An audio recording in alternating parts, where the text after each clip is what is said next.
De retour en studio, avez-vous déjà goûté à ça, vous autres, du raton laveur? Drôle de question, hein? J'en ai une bonne pour vous autres. Puis on s'enligne directement là-dessus avec Émilie de la FDCP et Philippe de la FTGQ. Philippe, c'est ta première fois en studio. Je te dis, je te souhaite la bienvenue. Émilie, on t'a déjà vu dans les événements, évidemment, avec entre autres Joanie. Elle était à la pêche un petit peu. On a des images de ça. Non, non? Non, je pense pas qu'on a l'image de ça. On se les garde. On a un Facebook, vous allez voir. Le retour d'Émilie est sur le lac éventuellement. Émilie, projet de mise en valeur du raton laveur, espèce qui est connue comme animal au Québec, mais pas tant au niveau de la trappe et de la chasse, et on veut le mettre en valeur. Effectivement, c'est un animal qu'on connaît surtout parce qu'il mange nos poubelles, hein, mais on ne le connaît pas vraiment comme animal qu'on peut chasser, qu'on peut trapper. Donc, pour les deux fédérations, c'était important de faire un projet commun pour montrer à quel point ça peut être trippant de le chasser, mais aussi qu'on peut mettre en valeur la fourrure et la viande. Ça, c'est là que ça devient intéressant. Puis tu sais, là, je vais switcher tout de suite à Philippe parce qu'il y a un terme qu'on utilise beaucoup en studio, même quand on va à l'extérieur, à la radio, etc. Puis c'est le terme gestionnaire. Puis sans nécessairement que tu le saches, on prend souvent votre fédération, la Fédération des trappeurs gestionnaires du Québec, pour expliquer le caractère gestionnaire des trappeurs, des pêcheurs, des chasseurs et notre rôle. Et c'est un peu dans ce sens-là que vous autres, du côté de la FTGQ, vous libérez des capsules pour amener les gens à s'intéresser à cette capture-là qui peut se faire en synergie en milieu agricole et qui est très intéressante, Philippe. Oui, c'est ça. Effectivement, c'est ce qu'on essaie d'amener, c'est que les gens vont capturer des animaux en saison de trappage pour pouvoir mettre en valeur la fourrure et la viande, idéalement. Donc, on veut amener vers le volet viande, mais en même temps, on répond aussi à un besoin de gestion de la faune, de régler les problématiques des agriculteurs. Donc, on fait un peu une pierre deux coups quand on fait de la trappe, là. Puis là, vous venez de produire des capsules vidéo qui vont être libérées. En passant, là, vous autres, là, vous avez bougé beaucoup du côté web. Je prends un petit peu ces capsules vidéo. Là, côté web, là, vous avez bougé énormément. La plateforme, là. Oui, on a tout refait notre site Internet. Notre site datait de 2002, donc on était dû pour faire une bonne mise à jour. Donc là, ça nous permet d'axer vraiment sur les formations qu'on offre, puis en même temps de faire la promotion de cette campagne de diffusion de vidéos qu'on fait. Là. Bien, écoute, c'est une très belle raison pour les gens de redécouvrir le site de la FTGQ. Vous êtes allé dans le passé, vous allez faire un méchant saut. Et là, vous allez diffuser des capsules. Et je veux que tu me parles des capsules que vous avez mis en branle, parce que la dernière, entre autres, m'intéresse pas mal. OK. Bien, en fait, le projet, c'est 5 capsules. Il y en a 4 qui vont sortir d'ici les fêtes. Les 4 premières, c'est l'installation sécuritaire d'un piège à raton laveur.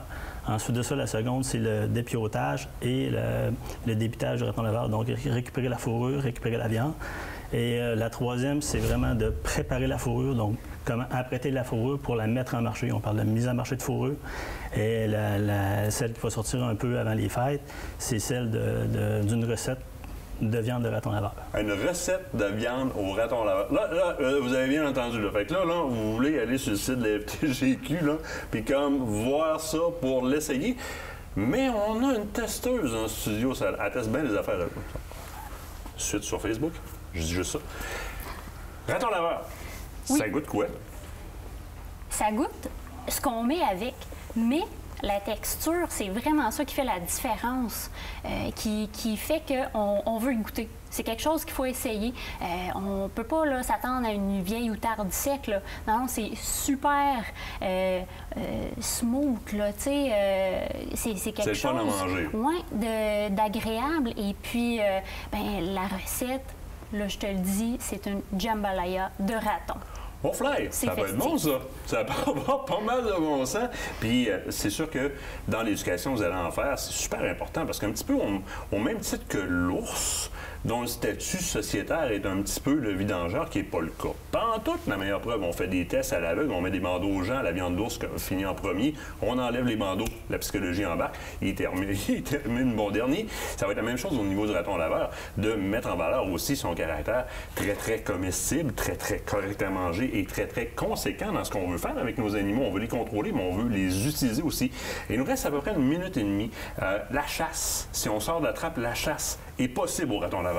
Oui, effectivement, on peut faire de la chasse pendant l'automne, donc jusqu'au 15 décembre. On peut chasser le raton de nuit avec des chiens courants et avec une carabine de calibre 22.